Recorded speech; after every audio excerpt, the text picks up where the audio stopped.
Chers téléspectateurs, chères téléspectatrices, bonsoir et bienvenue à votre rendez-vous hebdomadaire d'actualité Zoom sur que nous consacrons ce soir aux droits de l'homme chez nous. L'esclavage a été officiellement aboli dans notre pays depuis bientôt plus de 30 ans. Toutefois, certaines séquelles subsistent par endroits à l'intérieur du pays. Les individus assignés au statut d'esclaves sont majoritairement touchés par ce phénomène. L'association ou l'organisation sociale au sein des ethnies ou des tribus cherche à pérenniser malheureusement ces pratiques qui sont à l'origine de discriminations sociétales. De grands efforts ont été réalisés par les pouvoirs publics pour enrayer ce phénomène.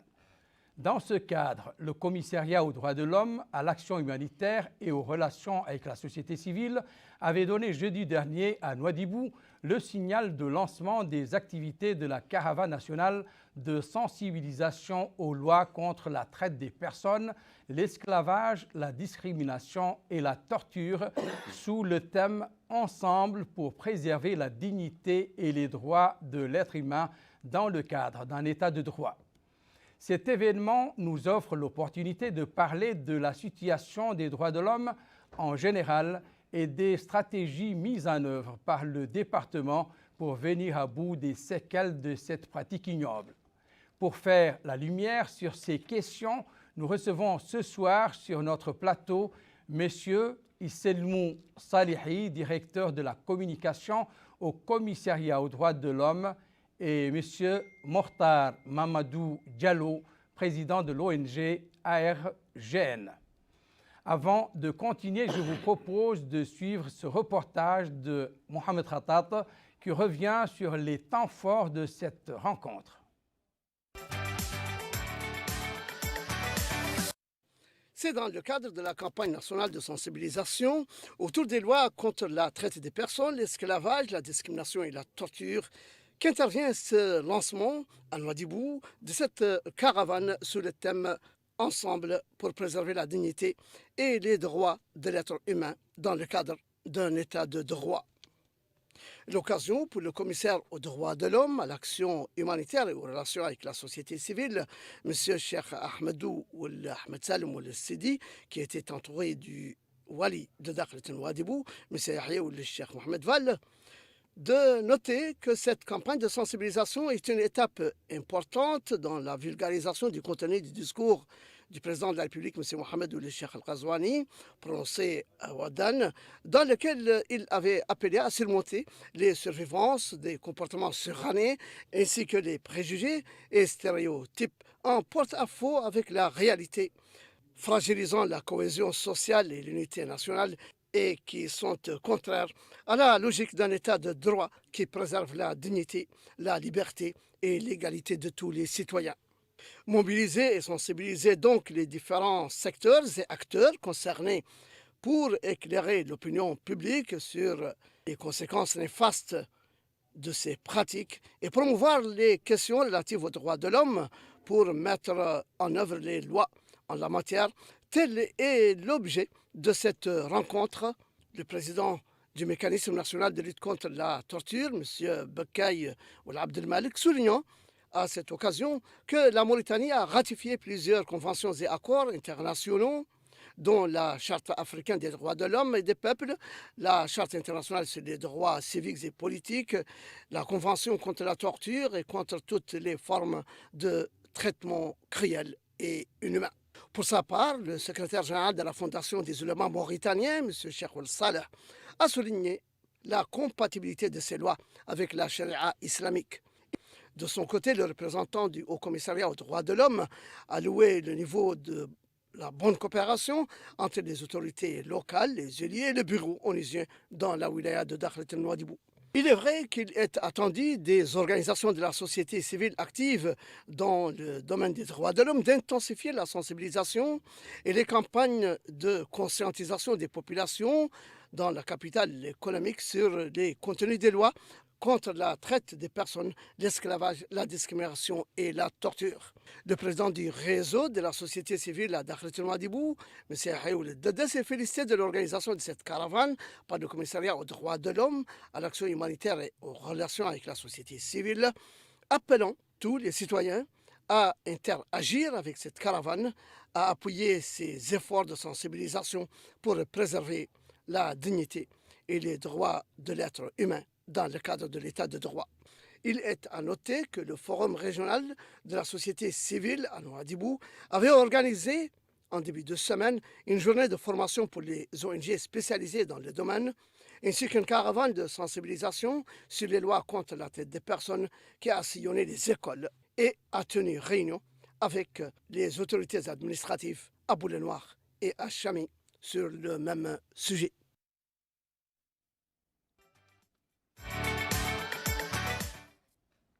Merci Mohamed Khattat, merci également à nos invités.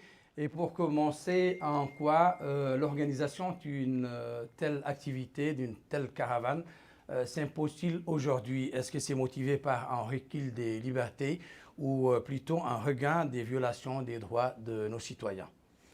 Merci Adaï pour l'invitation et merci aussi pour la question. Cette activité qui est en fait une très grande activité parce qu'elle a une dimension nationale, s'inscrit essentiellement dans le cadre des missions dévolues par le gouvernement au commissariat aux droits de l'homme, à l'action humanitaire et aux relations avec la société civile, et s'ancre sur le plan politique dans le cadre du discours de Ouadane prononcé par son Excellence le Président de la République, Mohamed Cheikh Ghazouani, en décembre 2021, dans lequel il a demandé la rupture définitive avec les préjugés et les images stéréotypées qui sont en parfois avec la réalité et en flagrante contradiction avec les préceptes de la charia et les règles du droit. Il a donc convié l'ensemble des citoyens aussi à dépasser les survivances de l'injustice qui ternit notre héritage culturel et à appeler le discours des comportements et préjugés et images stéréotypées. Ça, c'est l'ancrage politique.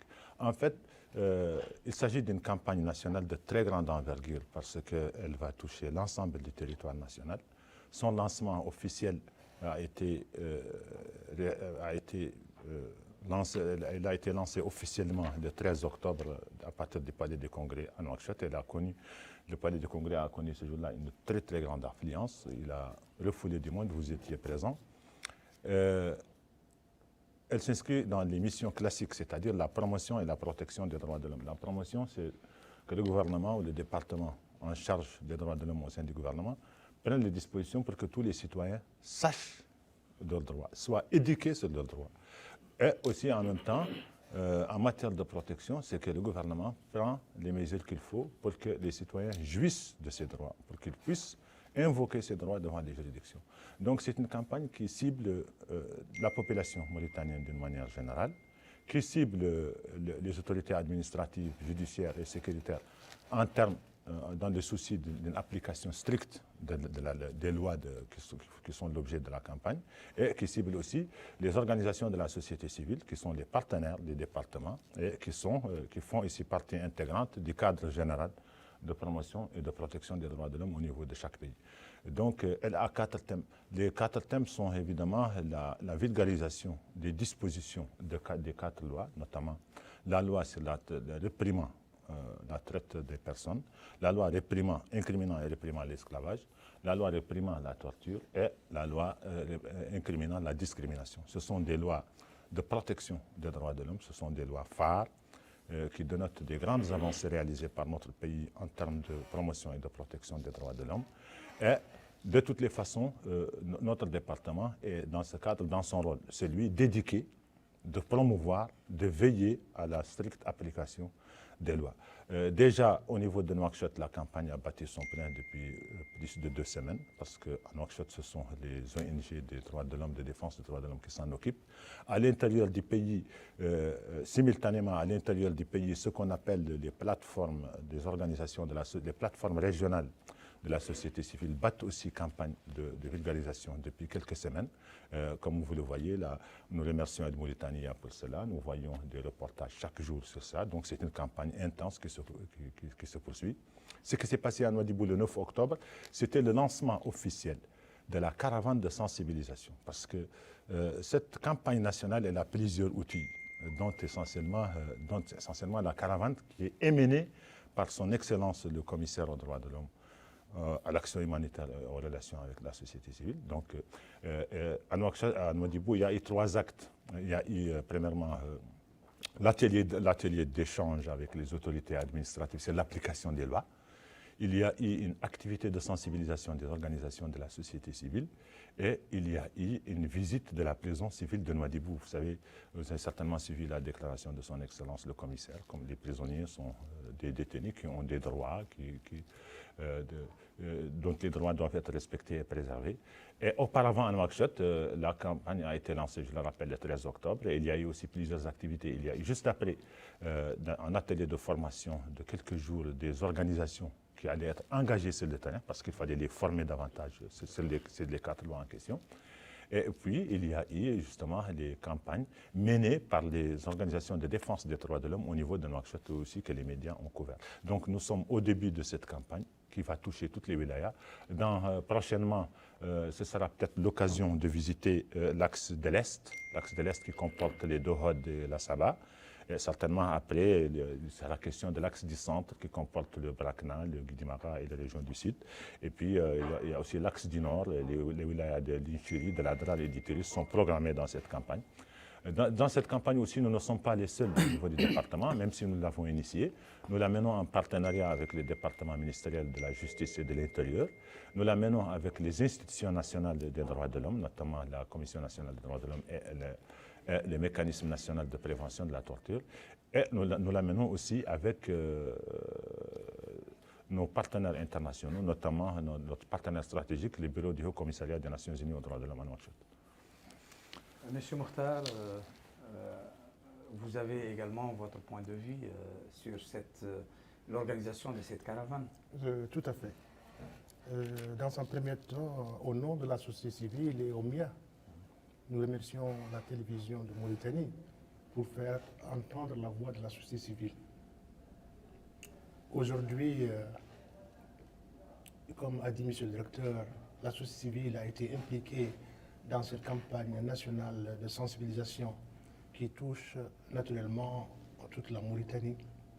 Et fort heureusement, avant de commencer la campagne, la société civile a été préparée à travers des formations pour appréhender d'abord cette notion de campagne et ensuite pour mieux vulgariser les lois. Il a très bien dit que les lois, c'est des lois de protection et de promotion.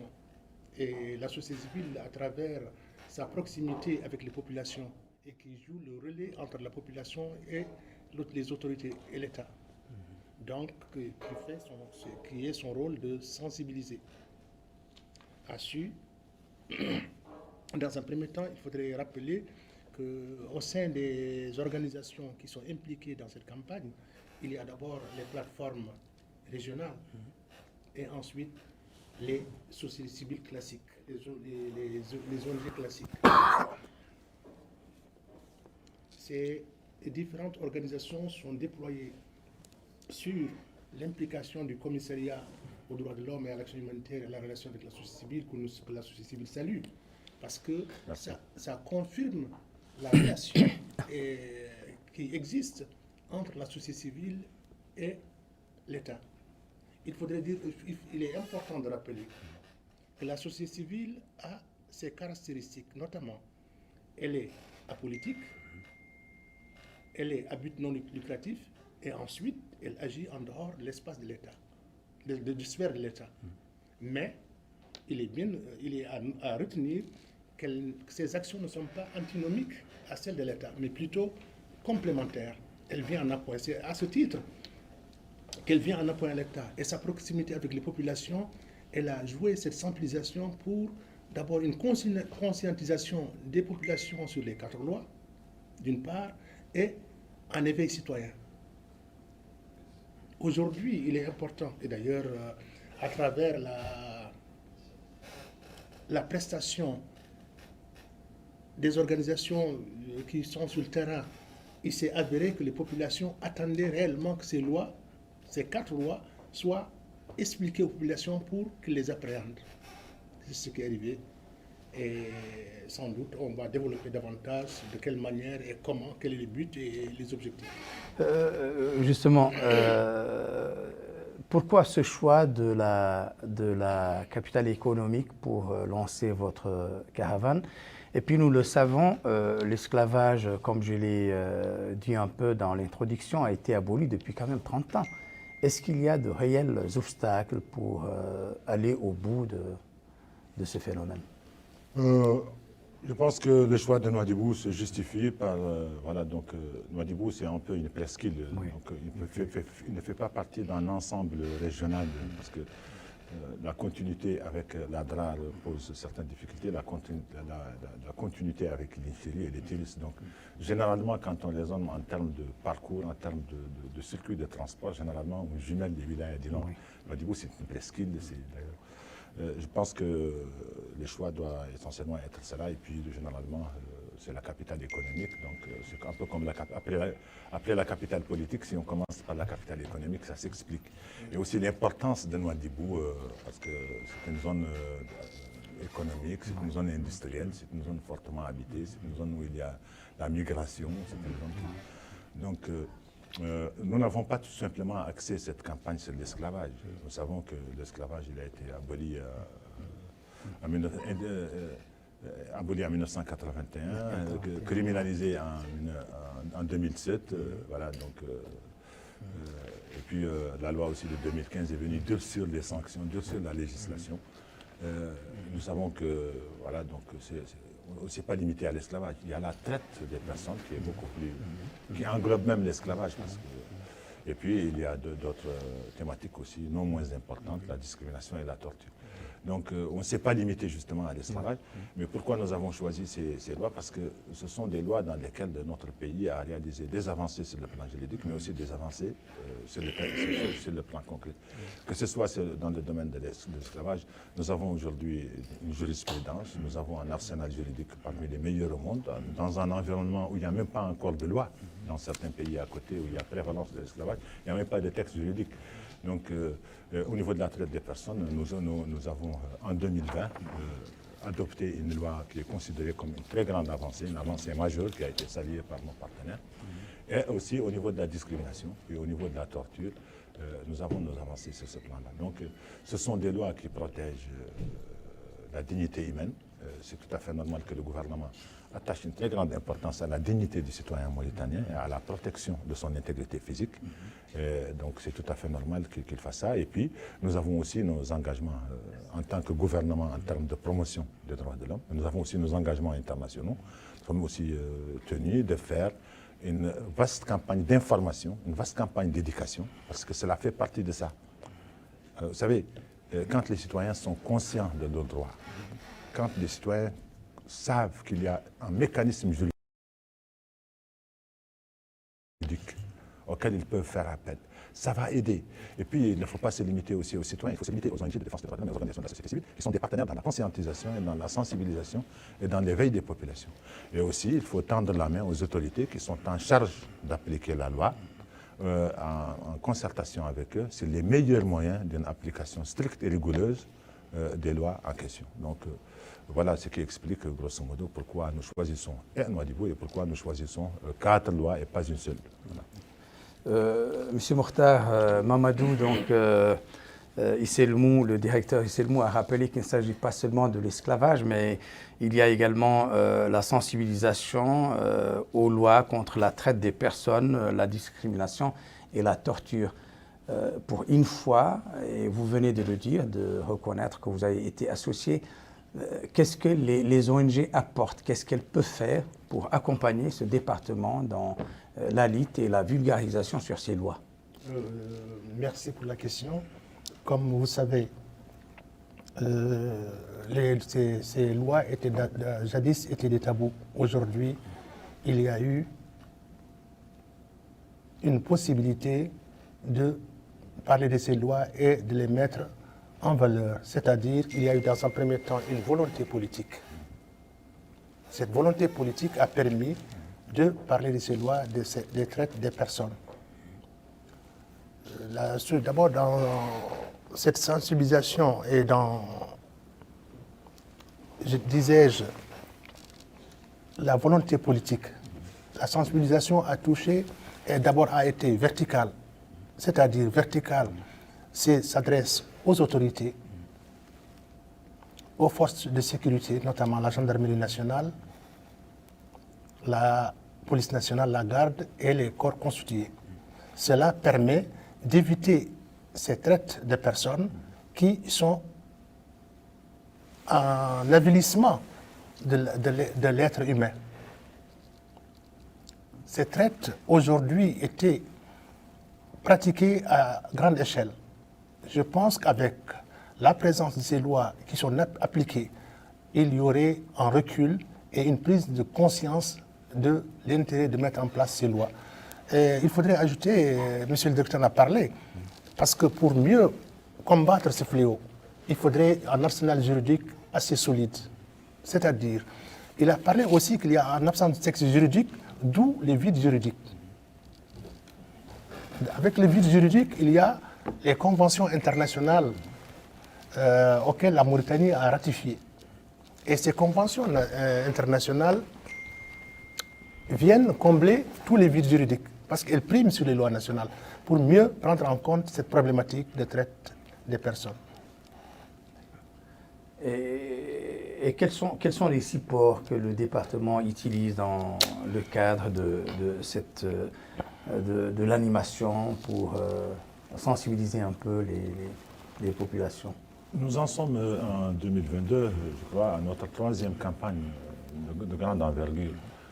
Donc nous avons l'expérience de mener des campagnes de sensibilisation et d'information. Nous les avons menées en début d'année sur la loi 004/2021 relative aux associations, fondations et réseaux. Nous l'avons aussi menée sur un plan national en formant les organisations de la société civile sur le suivi, la documentation et le signalement des violations potentielles et éventuelles des droits humains. Et cette fois-ci, toujours autour de l'année 2022, nous lançons cette campagne nationale. Quels sont d'abord les outils? Oui. Les outils, ce sont d'abord, il y a une formation de formateurs qui s'est faite au préalable, parce que la sensibilisation et l'information, il faut être outillé pour la faire. Il faut d'abord maîtriser les sujets, connaître parce que là, il s'agit d'une vulgarisation d'un texte juridique. Donc, il faut savoir qu'on est en train d'expliquer une loi. Et une loi, comme vous le savez, c'est l'expression de la volonté générale. C'est une règle générale et impersonnelle, résultant d'une volonté collective et dotée de forces contraignantes. Donc, il y a des résumés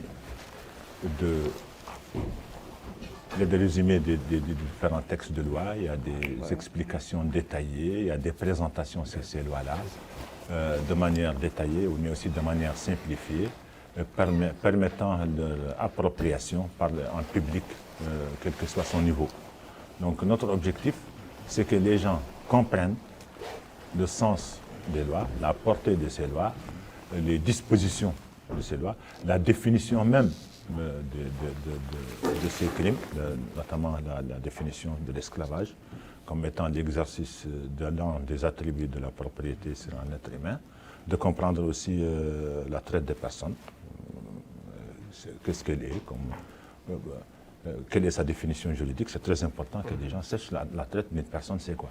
Et puis la torture aussi, c'est important de savoir quelle est la définition de la torture, comme étant l'acte par lequel on inflige une douleur ou des souffrances aiguës, physiques ou mentales, intentionnellement évidemment infligées par un agent de la force publique ou pas forcément, parce que la torture, c'est pas les violations des droits de l'homme, c'est pas l'apanage des gouvernements. Malheureusement, même parfois dans la famille, il y a des violations des droits humains. Et aussi de faire comprendre aux gens que veut dire la discrimination. La discrimination comme action ou décision qui a pour effet de traiter de manière négative une personne en raison, par exemple, de sa race, de son âge, de sa couleur ou de sa déficience. Donc, il est très important que les gens comprennent c'est quoi, comprennent la définition dans les textes, comprennent les dispositions prévues par la loi pour les auteurs d'infractions rentrant dans ce cadre.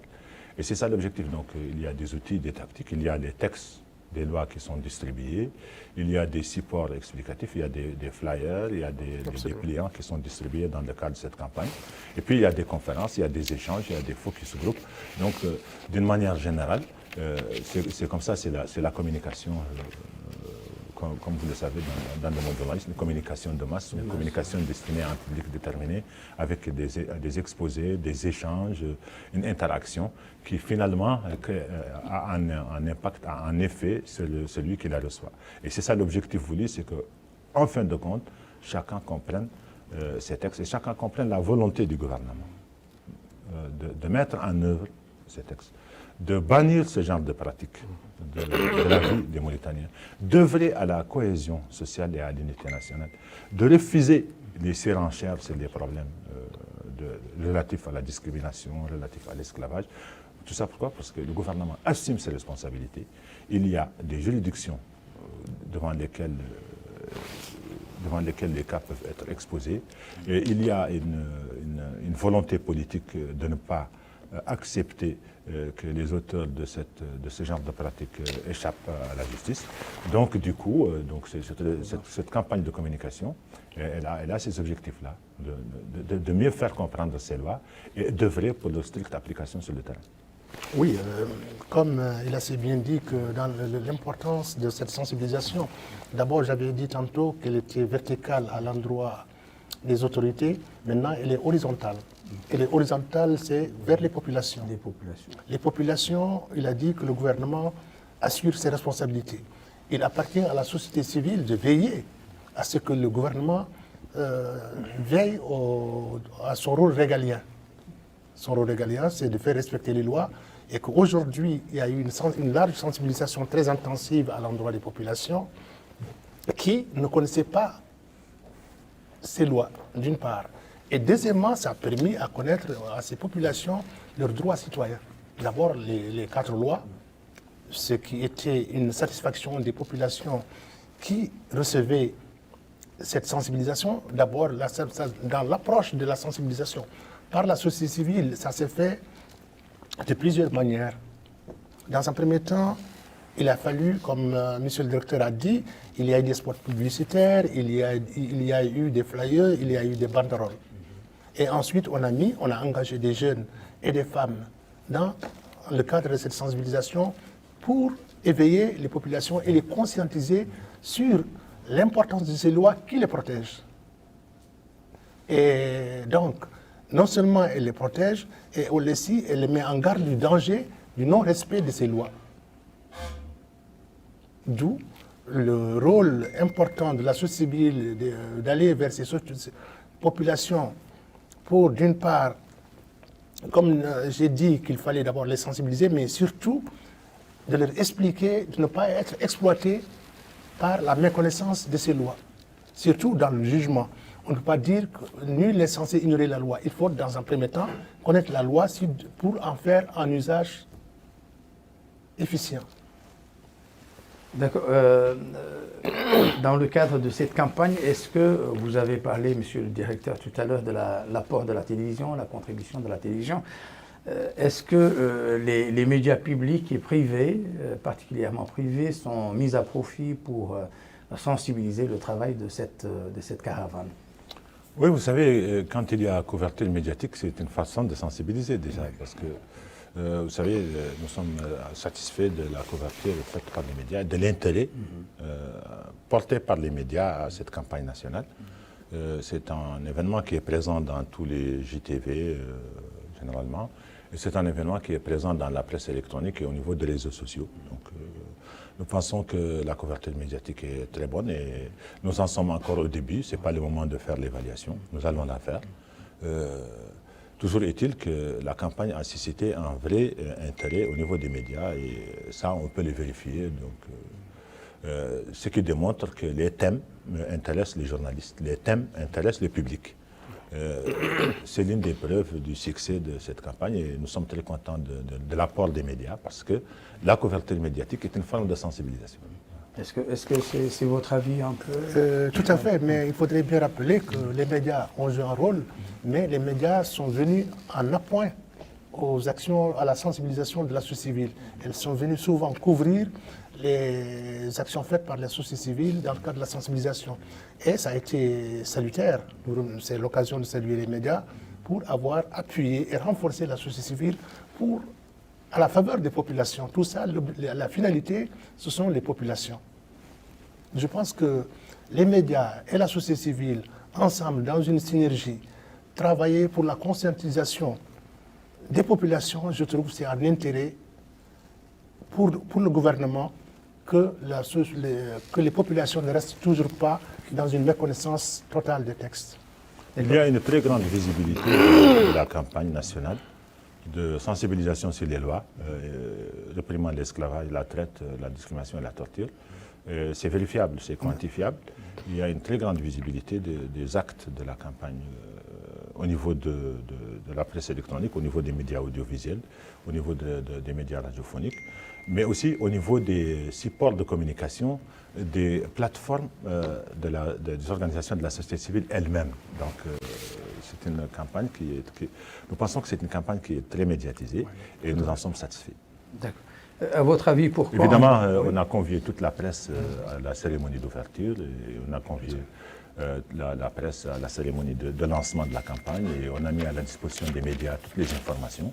Et nous avons travaillé en étroite collaboration avec les médias et nous continuons à le faire. Nous avons aussi travaillé avec les médias à Nouadhibou, donc nous continuons à travailler avec les médias partout. Ce sont nos partenaires comme la société civile. Nous rendons hommage à ce qu'ils ont fait et nous sommes satisfaits de ce qu'ils font.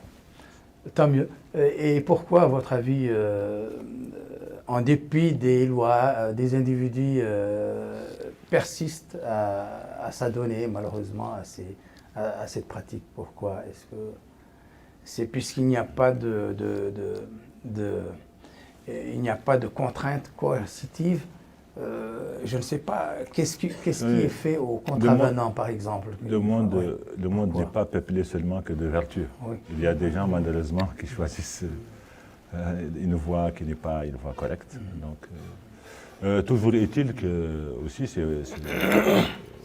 ces lois sont des lois de protection. Ça ne veut pas dire que notre pays a un grand problème de traite des personnes, ou un grand problème d'esclavage, ou un grand problème de... Non. Ça, c'est justement, non, ça c'est au cas où nous tombons, c'est un cas d'esclavage, nous appliquerons la loi dans toute sa rigueur, au cas où nous tomberons, c'est ça. Mais ça ne veut pas dire que nous le faisons parce que voilà, nous sommes au fond du puits, non. Cela veut dire que nous veillons à ce que ce genre de pratiques, qui sont les pratiques les plus ignobles, nous veillons à ce que, d'abord, nos citoyens soient conscients de leurs dangers et de les jettent, parce que nous allons nous-mêmes les éduquer, les former, c'est ça, et que nos agents en charge de l'application de la loi soient stricts dans l'application de ces lois contre les auteurs présumés. Donc c'est ça l'objectif de la campagne, et qu'en définitive, nous renforçons notre cohésion sociale et notre unité nationale et que nous formons nos populations sur le rejet de ce genre de pratiques. Nous sensibilisons nos autorités sur la nécessité d'appliquer la loi dans toute sa rigueur et sa plénitude et que nous évoluons vers une situation meilleure. Mais nous n'avons pas que ces problèmes, nous avons évidemment d'autres problèmes auxquels on s'attaque parallèlement. Oui, comme vous dites, si vous constatez qu'il y a des pratiques qui se font encore, le choix de ces lois résulte de cette pratique qui se fait encore, surtout au niveau des traites des personnes qui sont une forme moderne d'esclavage. Et ensuite, les tromperies, les événements, l'exploitation, exercer une influence sur les mouvements des gens, enfin exploités sur leur vulnérabilité. Donc, on a mis ces lois pour, à l'avenir, mettre en garde ceux qui seraient en contradiction avec la loi. Et ensuite, ces lois, ils sont de nature de protéger et ensuite de sanctionner. De prévenir d'abord, dans un premier temps, et ensuite de sanctionner. Comme il résulte de ces cas qui sont constatés, à partir de cet instant où une large campagne de sensibilisation a été faite au niveau national, je pense qu'avec le pouvoir prendra des dispositions nécessaires avec des institutions fortes, notamment au niveau de la justice, pour prévenir, pour protéger les populations et que ces pratiques puissent être endiguées et éradiquées. Je vous écoute. Directeur, vous avez parlé tout à l'heure d'autres problèmes auxquels vous vous attaquez. qui ne sont pas seulement celui de ces 4 lois. Est-ce que ce n'est pas l'occasion un peu de nous parler de la stratégie et du volet droits de l'homme de la stratégie du département? Donc, ce n'est pas le sujet de l'émission, mais oui, voilà, mais on en parlera. On en parlera. Donc, effectivement, je voudrais seulement ajouter, avant qu'on aborde dans notre sujet, que Monsieur le commissaire aux droits de l'homme et à l'action humanitaire, dans son discours du 13 octobre, a beaucoup insisté sur le caractère vital et important de cette campagne-là, en disant que nous ne voulons pas que cette campagne soit une campagne folklorique ou formelle. Nous voulons que cette campagne soit une interaction profonde pour le respect des lois, pour leur compréhension, pour leur vulgarisation, au service des objectifs que nous nous fixons. Donc nous comptons beaucoup sur l'ensemble de nos partenaires, qu'ils soient du gouvernement ou qu'ils soient des acteurs non étatiques, pour que main dans la main, nous travaillons ensemble avec l'esprit d'équipe, pour rester exactement dans la formulation de son Excellence, Monsieur le Commissaire, dans l'esprit d'équipe, pour une application effective, pour d'abord une promotion, une vulgarisation du contenu, des dispositions de ces lois, mais aussi pour une application stricte des dispositions au cas où nous avons affaire à des auteurs présumés de violations en relation avec ces lois. Concernant le bilan du département, ce n'est pas le sujet, je le répète, à Daï, mais nous allons quand même rester téléspectateurs sur nous allons quand même rester dans l'un des bilans, notamment parce que nous pouvons parler par exemple d'esclavage, nous pouvons parler de traite, de discrimination, tout ça. En matière d'esclavage, le bilan est très important parce que nous avons d'abord un dispositif juridique robuste. Les pays de la sous-région nous rendent visite souvent pour s'inspirer de notre loi, les pays riverains voisins qui n'ont pas encore de texte, notamment l'an 2. Nous avons des cours spéciales criminels anti-esclavage qui ont une jurisprudence, c'est-à-dire qui ont un bilan, qui ont condamné des gens. Voilà, donc, nous avons le mécanisme de l'assistance juridique, c'est une innovation majeure. Nous avons mené énormément de campagnes de sensibilisation sur l'esclavage, énormément de campagnes. Nous avons adopté une journée nationale de lutte contre les pratiques esclavagistes, c'est la mémoire. Au niveau socio-économique, son Excellence le Président de la République a créé l'agence, la délégation générale Ta'azur, qui ne s'occupe pas exclusivement, qui s'occupe de pauvreté, de marginalisation et d'exclusion, y compris évidemment les séquelles de l'esclavage. Nous avons, au niveau du commissariat aux droits de l'homme, élaboré en 2020, après l'élection du président, son Excellence le Président Mohamed El Cheikh Ghazouani, nous avons élaboré et fait adopter par le gouvernement un plan d'action national de lutte contre la traite des personnes et une loi réprimant la traite contre les personnes et protégeant les victimes. Parce que la traite des personnes, la grande évolution, c'est la loi de 2021 qui protège maintenant les victimes, qui permet... nous avons créé une instance nationale de lutte contre la traite des personnes, de lutte contre la traite des personnes et le trafic des migrants. C'est une instance dont le directeur a été nommé tout récemment, donc elle va être opérationnelle dans quelques jours. Je voulais juste qu'on s'arrête pour avoir le point de vue sur ces deux volets, sur l'esclavage et sur également la traite des personnes. Pour continuer peut-être sur la torture. Oui, à ce niveau, le gouvernement a pris des dispositions assez importantes, notamment telles que la mise en place de Ta'azur. Vous savez, les causes de ces fléaux, c'est principalement la pauvreté et la vulnérabilité. Si ces causes, on s'attaque à la cause, à la racine d'un problème, je pense qu'on arrive à trouver une solution. C'est surtout ça, on a dit qu'il ne faudrait pas sensibiliser pour le plaisir de sensibiliser, mais il faudrait en amont prendre des dispositions adéquates et nécessaires pour permettre de lutter, de combattre à la racine ces fléaux qui sont notamment la traite des personnes et l'esclavage. Particulièrement pour l'esclavage, oui. Pour l'esclavage, tout ça, justement, l'esclavage, pour son fond, c'est vraie cause. Tout à fait. C'est vraie cause, c'est la pauvreté. Et ensuite, l'exploitation des personnes. Cette exploitation des personnes, il a été maintenant des lois qui sont édictées pour finir à ces pratiques néfastes qui enlèvent toute dignité de la personne humaine. Et aujourd'hui, il s'est avéré que les populations elles-mêmes, elles ont pris conscience de leurs droits et ont pris conscience que ces lois les protègent. Je pense qu'il y aurait moins de pratiques esclavagistes. Anti-esclavagisme. Voilà, des pratiques esclavagistes. Pour ce qui est de la discrimination et de la torture, puisque je rappelle quand même, monsieur le directeur, que l'année touche à sa fin, c'est comme si c'était la rétrospective ou le bilan un peu du commissariat. On vous offre quand même l'opportunité de... Oui, merci, s'agissant de la discrimination et de la torture. Merci à Daï. La discrimination, c'est une loi qui est très importante, qui est comme il y a une journée nationale de lutte contre la discrimination.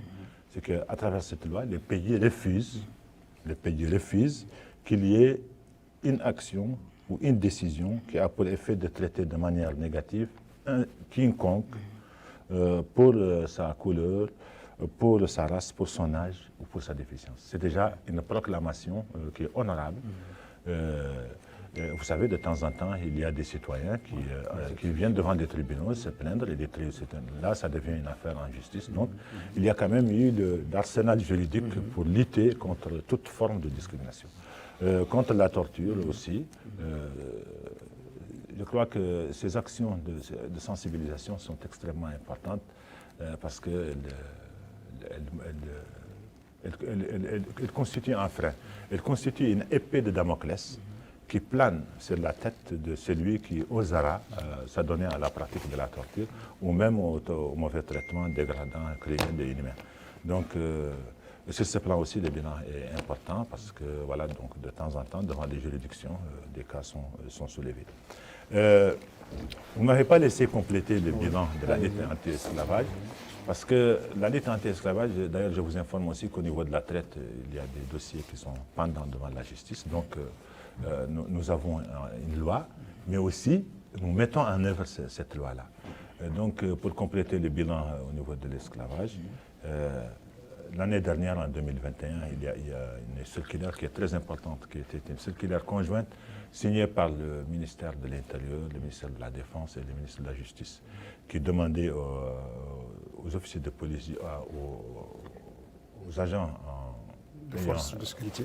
aux agents ayant en charge l'application de la loi, que ce soit au niveau de la justice ou au niveau de la police judiciaire, de s'acquitter convenablement des dispositions qui sont prévues dans les lois, c'est l'esclavage et c'est la traite des personnes, d'engager automatiquement des enquêtes, des investigations sur les cas qui leur sont mis en toute diligence.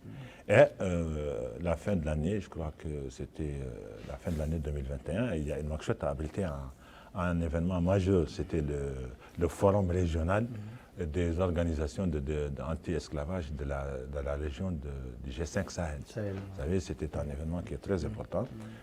L'ensemble, et même la télévision ici a organisé une émission avec des représentants de ces organisations-là, des 5 organisations des 5 pays du Sahel.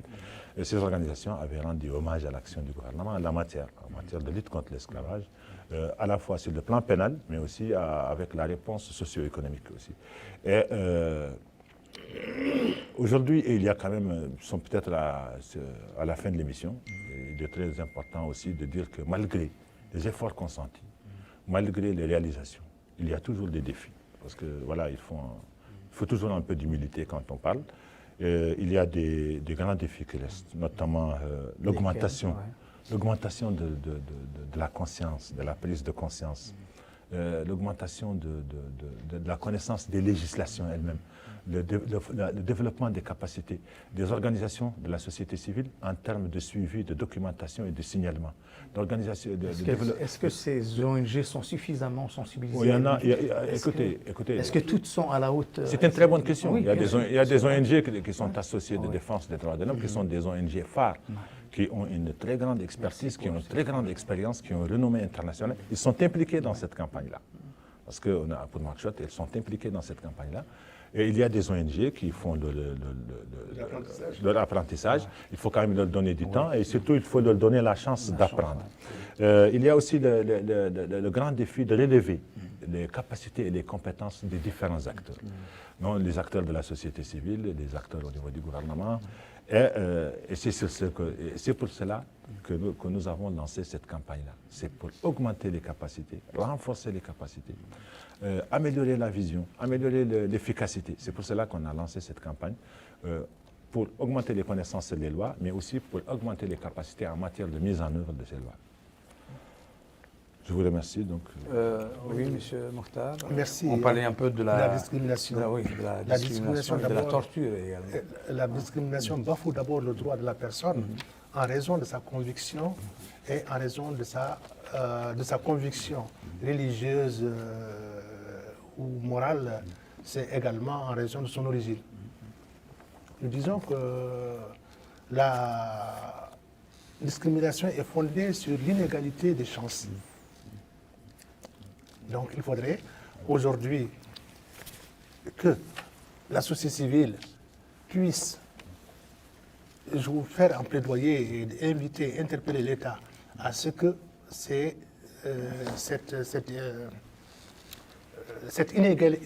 inégalités n'existent plus. Il faudrait que les citoyens soient traités au même niveau et qu'il n'y ait plus de deux poids, deux mesures.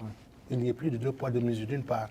Et ensuite, vous avez posé la question, est-ce que les organisations de la société sont compétentes pour mener à bien cette sensibilisation?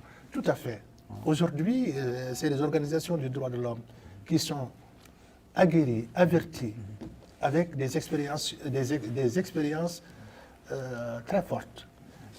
Notamment, ce n'est pas tout le monde qui sont capables qui ne sont pas à un niveau. Mais les grandes organisations ont fait un effet d'entraînement pour les autres organisations de la société civile pour qu'ils soient à niveau. Et surtout, nous avons eu un renforcement de capacité de la part de la tutelle, notamment le commissariat, qui nous a mis au point avant de commencer la sensibilisation à travers des formations de renforcement de capacité. Yeah. Ceci a aidé. Ensuite, ils nous ont accompagnés avec, par exemple, tenez un exemple, en donnant un slogan assez édifiant. Ensemble pour préserver la dignité et les droits de l'être humain dans le cadre d'un état de droit. Et ce slogan résume les 4 lois qui sont mises en cause. Plutôt ces 4 lois qui sont la raison de la sensibilisation.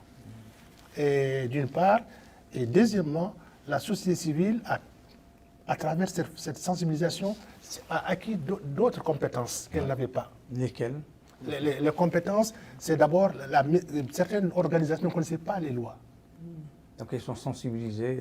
Pour sensibiliser, il faut d'abord appréhender les lois et les connaître. Ça déjà, c'est un apprentissage que certaines organisations ont eu à travers cette sensibilisation. Et ensuite, c'est cet art de parler aux citoyens. On ne vient pas pour sensibiliser, pour faire du show. Non, c'est pour vulgariser, véhiculer des messages. Et ces messages, il faut que ça contribue à conscientiser et à faire un éveil citoyen. Oui, une prise de conscience. Une prise de conscience du citoyen.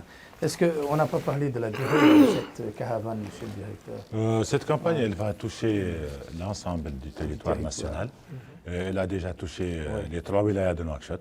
Elle continue. Elle a touché la wilaya de Nouadhibou. Elle va toucher les autres wilayas. On prendra le temps qu'il faut. Et ce genre de campagne, ce sont des campagnes de promotion, de protection des droits de l'homme, vont continuer tout le temps. Il y aura tout le temps des campagnes sur des thématiques en relation avec les droits humains. Donc nous sommes dans notre rôle, dans notre mission, de vulgariser, de faire connaître, d'éduquer aux droits de l'homme et d'œuvrer à leur protection à travers à la mise en œuvre des textes juridiques qui ont été adoptés par le gouvernement. Donc c'est une campagne qui, comme je vous l'ai dit au début, voilà, donc maintenant nous envisageons peut-être prochainement le Dohod et la Saba, et nous avons divisé les pays en axes. Et nous menons cette grande campagne nationale en partenariat avec les départements ministériels, avec les institutions nationales des droits de l'homme, avec nos partenaires internationaux du Bureau du Haut Commissariat aux droits de l'homme. Je les remercie ici tous.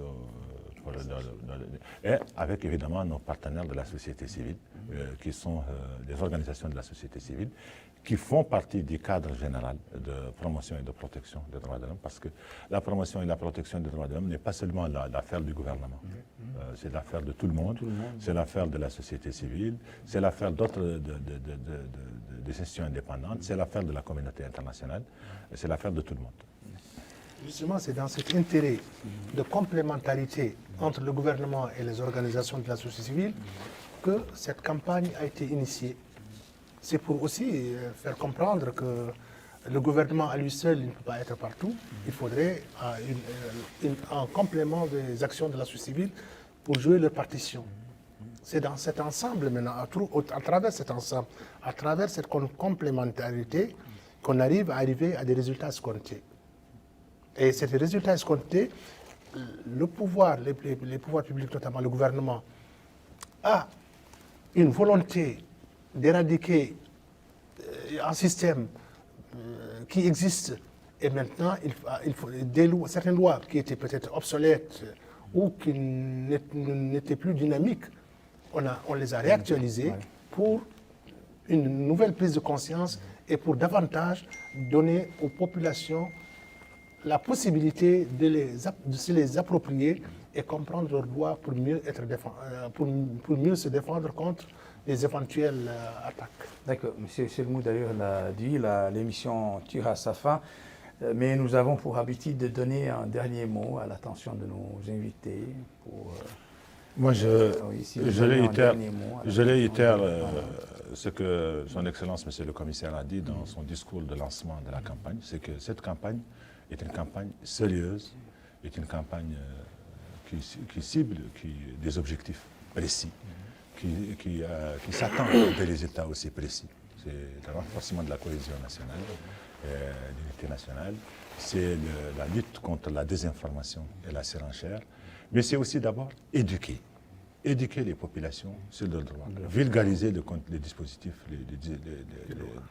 les dispositions de ces textes-là, c'est se concerter avec les autorités, échanger avec les autorités, c'est le meilleur moyen d'appliquer strictement ces lois-là. Ça, c'est un nouveau général.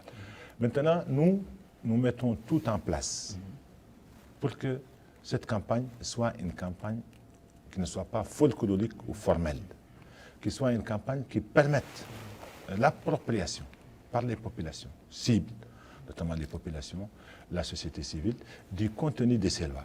Et aussi pour que ces lois-là soient mises en œuvre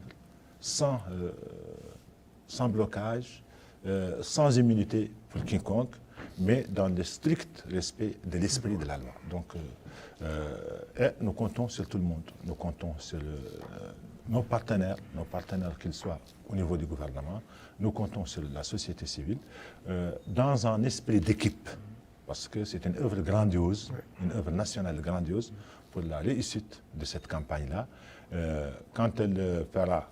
Quand cette campagne se généralisera sur toute l'étendue du territoire, on fera évidemment une évaluation, parce qu'actuellement nous avons des indicateurs sur le public qui a été touché, parce que les ONG, nous travaillons avec eux sur le public, sur le porte-à-porte, sur le nombre d'ateliers organisés, le nombre de meetings organisés, le nombre de sensibilisations organisées, le public qui a été touché. Nous travaillons sur tout ça, donc nous ferons une évaluation et nous lancerons de nouvelles campagnes. Parce que c'est notre travail, notre mission est une mission de promotion des droits de l'homme et on s'en acquittera, Inch'Allah. Et peu importe le temps que ça nécessitera. Nous sommes chargés de promouvoir les droits humains, on le fera. Donc. Oui, mon dernier mot, c'est dans un premier temps, c'est remercier la société civile pour avoir fait un travail remarquable de sensibilisation qui s'est étendu sur toute l'étendue du territoire et je les exhorterai à redoubler d'efforts car cette mission est très noble. Elle est très noble à plus d'un titre. Dans un premier temps, elles ont leur confiance par rapport au gouvernement à travers le commissariat aux droits de l'homme qui les a investis d'une mission, c'est une confiance qu'il leur est accordée. Et une fois qu'on est investi d'une confiance et d'une mission, je pense qu'on doit être conscient sur les objectifs à mettre en œuvre, les objectifs à atteindre. Et aujourd'hui, il s'est avéré que la société civile a très bien joué son rôle à travers cette sensibilisation et que les populations ont tiré un grand intérêt, un grand profit et à travers ces sensibilisations qui sont faites par la société civile. Et je dis enfin que cette relation entre le gouvernement et la société civile commence à faire ses effets.